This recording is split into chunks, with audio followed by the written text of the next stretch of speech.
Hey kids, so Thanksgiving is over and Christmas season is here. It isn't even December yet, but it's here.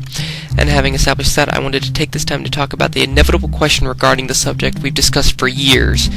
Yes, I'm talking about the third installment to our bizarre trilogy, La Rosa 3. Now, we've had constant debates about this possible film, and in this video I wanted to kind of recap our film career throughout 3 years, from, the movie choices we made, to the directing styles, to the actors, and so on. And I've watched all of our films, and I'm feeling a deep nostalgia feeling in my gut. I also feel incredibly compelled and inspired to continue it. Now, I will say that this video is purely speculation and just opinions. I don't feel embarrassed or judged. I'm just getting my thoughts out. But I feel if we get everything in perspective, we will understand where we're going, and we can formulate a proper vision, as it were, to this final showdown that is La Rosa 3. So here it is, kids. This is the history of the Flying Panthers.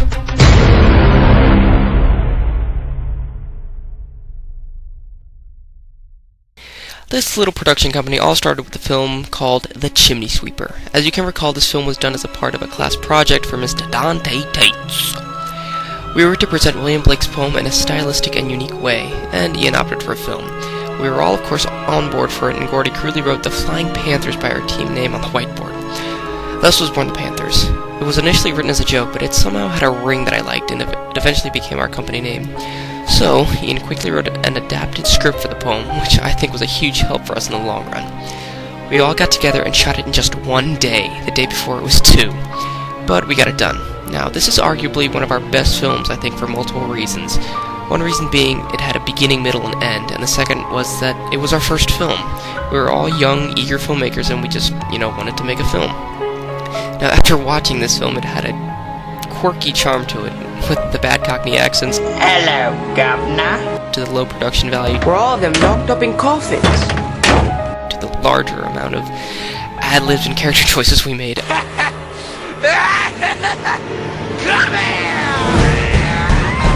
This film had spirit, and it had a kind of, that simplistic charm to it that people just loved. Yes, it was cheesy and stupid, but I think that's why it was so successful.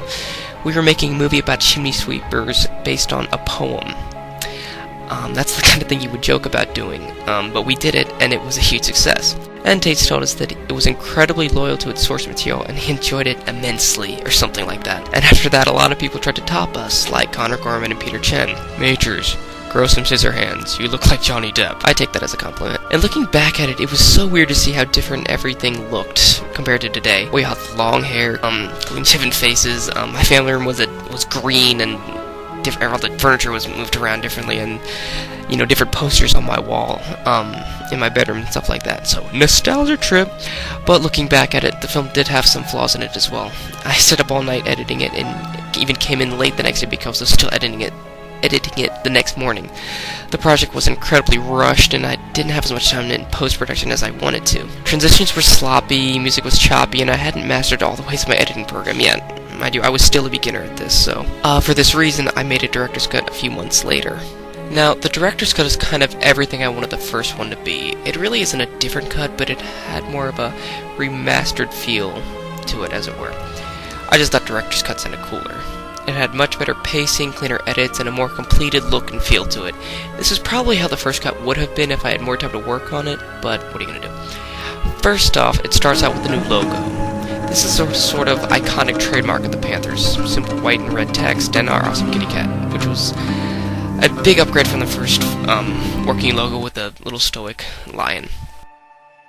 The film was also done in widescreen, something I didn't know how to do in the first cut, but I made this cut almost 6 months later, and I had to upgrade it to a more beefier computer and a new version of my editing software, Pinnacle Studio. This software allowed me for better effects, sharper sounds, and cleaner cuts. And since I had 6 months experience under my belt, I was able to just do more things with the program, having a bit more experience, and actually knowing what the hell I was doing. I was also able to look through the footage and put more into the film. It was just little things here and there. For example, in the director's cut, you actually can see Gordy fall from the balcony, while in the original it just cuts to black.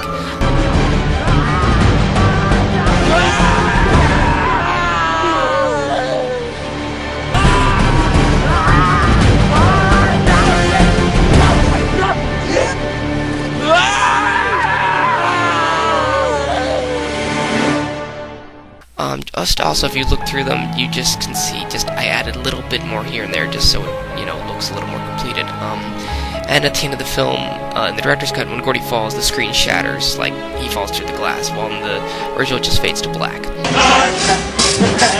Get your knees up!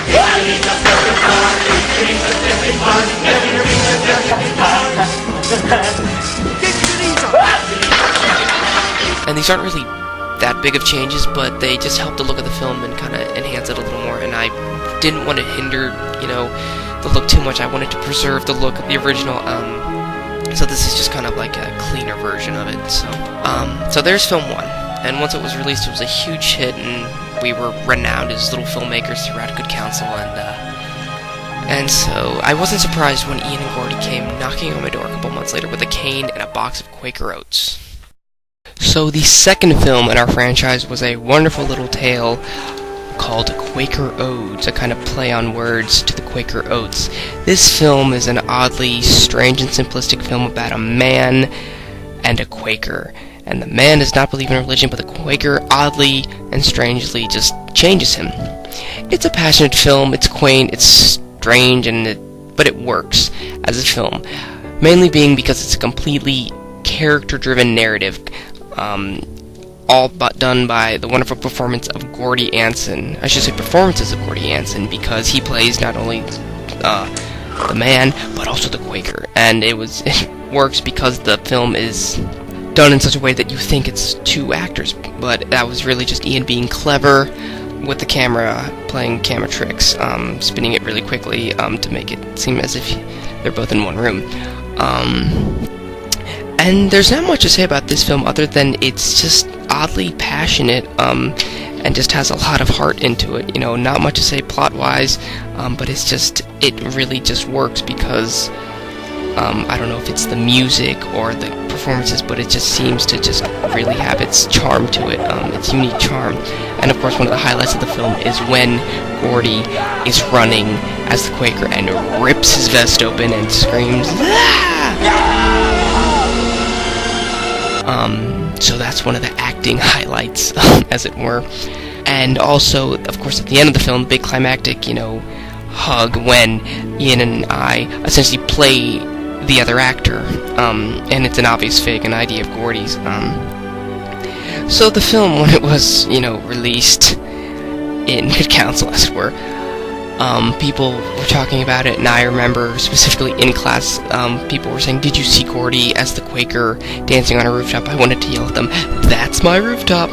So, and I did not have much to do in terms of this film. I did not direct the film. I was just on board as a I didn't really do much. I was mostly in the background. I did get to play the part of the boy peeing and the boy waving.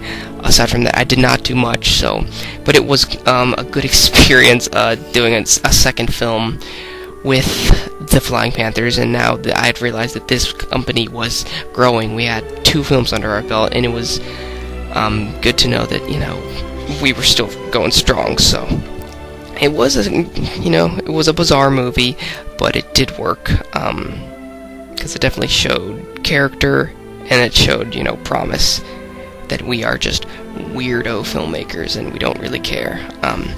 So kudos to Ian for his directing, kudos to Gordy for his performance, and so there is film 2, Quaker Oats. And from that day forward, I'll never forget that important lesson the magic the Quaker taught me. So that concludes part 1 of this history. Stay tuned next time for when we delve into the depths of swords, sorcery, and Drew Collins in the wonderful Spanish epic La Rosa Negra.